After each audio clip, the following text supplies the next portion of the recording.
You give me 5 minutes. Welcome to your 5-minute focus. Today's scripture is going to be coming from Matthew, the 16th chapter, and we're going to look at the 19th verse.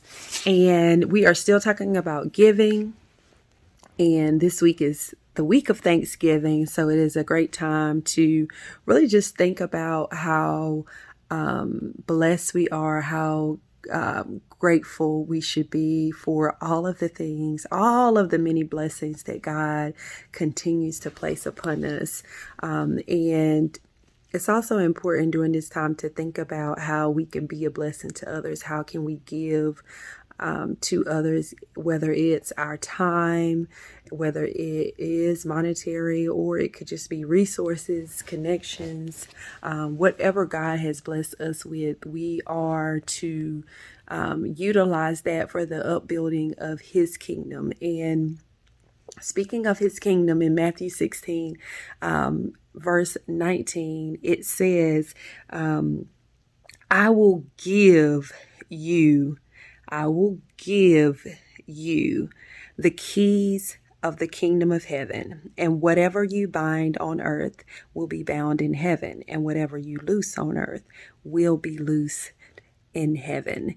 And the first thing that I think about when I read that scripture is that, when someone gives you something, the thought, or it's assumed that this is something that I get to keep. This is not something that you're going to take back from me. This is not something that you're going to require to get back from me. When you give me something, you are gifting it to me. Now, if you were to say, I am letting you borrow this, then that is the expectation that, okay, I need to get this back whenever I'm done with it.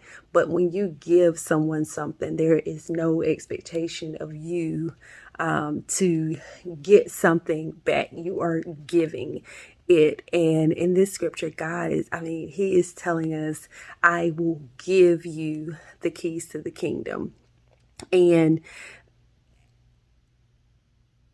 how do we access that? We access that by spending time with God. We access that by spending time in His Word. We access that through our prayer time. We access that through learning more about what God's intention is for our lives. And the reason I wanted to set the tone for that first, because God says, I'm giving you the keys. And if you know anything about a key gives you access. A key gives you entry into something. Everyone has a key to their home, a key to their car, and you're the only one who can have access to that, because you're the only one that possesses the keys to your home or to your car, unless you give somebody else access, right? So God is saying, I will give you the keys to the kingdom of heaven. So I'm giving it to you. So that gives you access to all of the things that the kingdom of heaven can provide.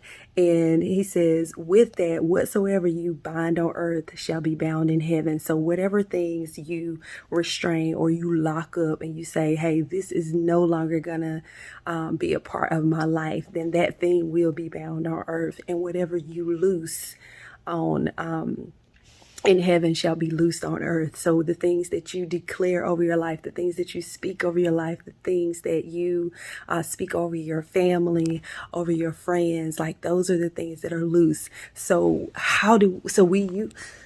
as we focus on this scripture this week, it's important for us to know that our time with God is so important, because it allows us to unlock those treasures that God has already given to us.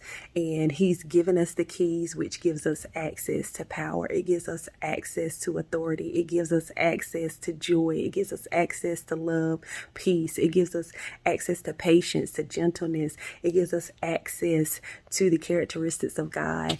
And it allows us to declare in our prayer time, in our times of confession, over our lives, when we're feeling weak, when we're feeling down, when we're feeling happy, we're feeling sad, whatever state we may find ourselves in, we're able to declare the word of our lives, that whatsoever we bind on earth, lock up, and declare that it's not going to take place in our lives. And whatever we loose on earth, the things that we declare and decree that God shall accomplish in our lives shall be done as a result of God giving us the keys to the kingdom of heaven.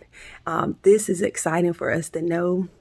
We have to walk in that power and authority that God has given us, and do not allow the enemy to make us think that we don't have access, because we are the one holding the key. He doesn't have a key. He doesn't even have access anymore, but we have the access. And because of that, God can continue to use us. He can continue to do great and mighty things and accomplish so many things in our lives. And this has been your 5-minute focus.